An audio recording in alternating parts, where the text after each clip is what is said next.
It is the best show in town. It is the best LGBTQI issue. So darling, why haven't you subscribed? Monday to Thursday, bringing you breaking news Wahala. On Friday, sex, education. And Saturday, burning questions. You know, all those questions you've been thinking of asking. Saturday is the day for you, darling. Ask your questions about religion, your questions about what you want to know about us, your question about anything. You can access anything on Saturdays doing burning questions. And you know one thing, you could to be the lucky winner to win our giveaways on Saturdays. And on Sundays, to crown it all, we have the market woman and shade girl. So darling, why do you want to miss out on all these interesting things? Help this channel by clicking the subscribe button.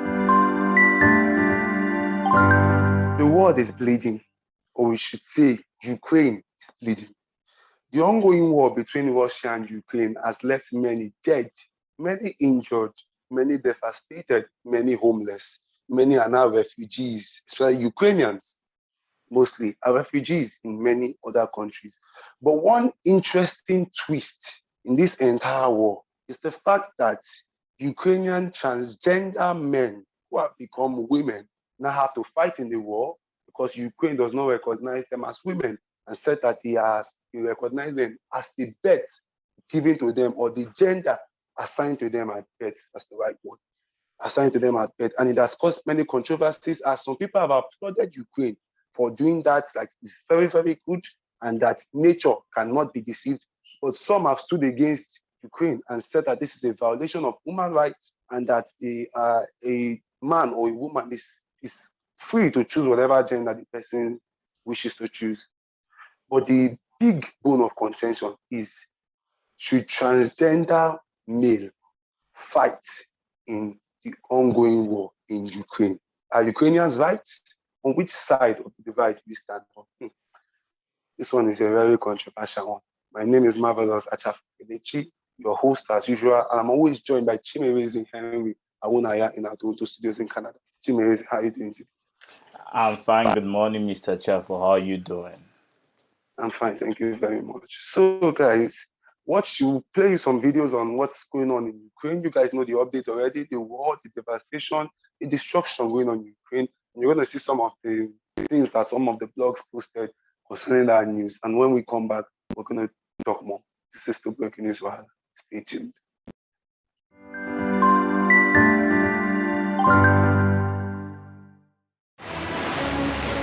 Weapons of terror fired to the sound of triumphant music in a video released by Russian-backed separatists, claiming these thermobaric explosives, known as vacuum bombs, were fired near Mariupol. Sky News has been unable to verify this footage, but what we can say with certainty is they inflict horrific impact, sucking the air out of people's lungs as they pull in oxygen to generate an explosion. Many felt it was a matter of time before these bombs were used in Ukraine. The destroyed city of Mariupol, a clear example. Russia appears to have no boundaries. An estimated 300,000 people remain trapped here, subjected to nightly bombing. Anastasia managed to escape with 20 minutes warning. She fled for her life, but hasn't heard from her relatives in the 3 days since. When they started bombing us from airplanes, it was already impossible to stay. We were hiding just in our apartment. We did not have any shelter close to us or something like this. Now I am thinking about food that we still have left in my apartment, and I'm thinking that, oh my God, it could be helpful for my neighbors. Maybe we could give that food to someone. We did not have time. We just have something like 20 minutes to pack. I only took my laptop and shoes with me. That's it. So I was crying about, that maybe it would help someone. The city has been without power, water and food supplies for days. Anastasia shared this video with Sky News, showing the lengths she had to go to just for drinking water, queuing at the well closest to her apartment, where she'd remained in hiding. So welcome back, guys. Chimereze, straight up to you. should these men, or should we say these women, because they are transgender now, should these women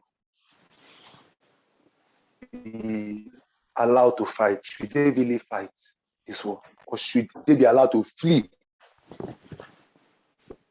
Because Ukraine said that men have to stay and fight. So are these men truly, or should they be allowed to leave now that they are transgender? I first would say everybody should have a choice of if they want to go to war or not. Not because of my gender, I am automatically qualified for a job. If I was automatically qualified for presidency as a man, would the world permit me to become president just because I'm a man? So if the world wouldn't allow me to become a president because I'm just a man, that is the same way I don't feel nobody should be automatically fit or automatically chosen to go to war, even though it has been an old way of, statics the countries rather have used to entangle or manipulate or maneuver wars. First and foremost, that is the first question. Leaving that question aside, now the question of trans women being put to war as male. Everybody has a different definition of, gender, and especially when it comes to a country and to the constitution, there is a totally different definition of gender. Not to put my trans brothers and sisters, off the book, but when it comes to constitution acknowledges your gender as the gender given to you by birth constitutionally. So if I was to be looked on, if I was a trans woman and I was to be looked on through the constitution or through the government identification, if I was identified or have been identified in my national ID as a male, I still remain a male until due protocol are done. Due protocol being that I have written an affidavit of a change of name, I've written an affidavit of a change of gender, I have made a public notice that I no longer want to be addressed as a male, but now I have changed my whole identity and my whole gender as a female. If any of these trans sisters have done this legally and have transitioned from a man to a woman, then I think the government don't have any right to address them as a male. But if they have not legally transitioned themselves from a male to a woman or a woman to a male, then the government has the right to put them to war because the government recognizes them according to their government ID. This is where intelligence comes in. So we cannot just begin to do things. I just wake up one morning and I go to the surgery and I transition and automatically everything changes. If that is how society and government were ruled, we will have a societal menace. So we need to look at it legally. So the Ukrainian government have a legal ground to put those who still remain as male in their government identity ID into war. Over to you, Mr. Chafo.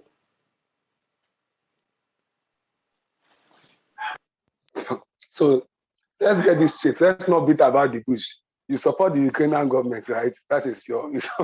Yes, I'm saying from a legal perspective, these trans women still remain men if they have not gone through the legal process of a change of name and a change of gender through the legal process, which is swearing or writing an affidavit of a change of name or gender. So the Ukrainian government has a right to put them to war. So it is our duty. So for example, if I woke up one morning and I was married, you're getting, and I never went to the law court to do a change of name, and I still carry, maybe let me say my name became Mr. Michael, and I never did a change of name or a change of affidavit, I still remain Chimereze Henry until I have changed my name and changed those names officially. That is the point here.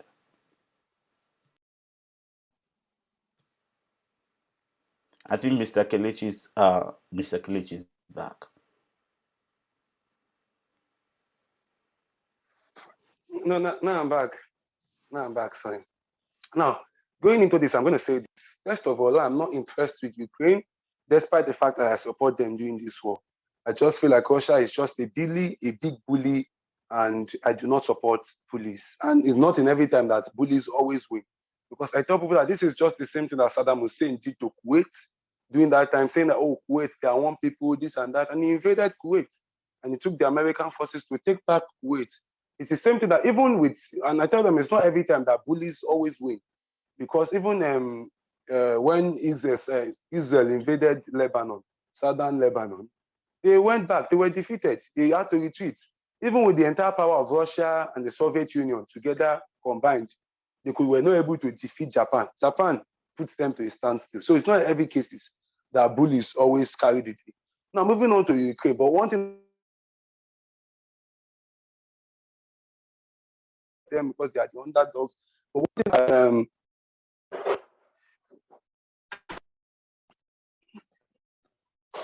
sorry, can you hear me now? Sorry, my phone.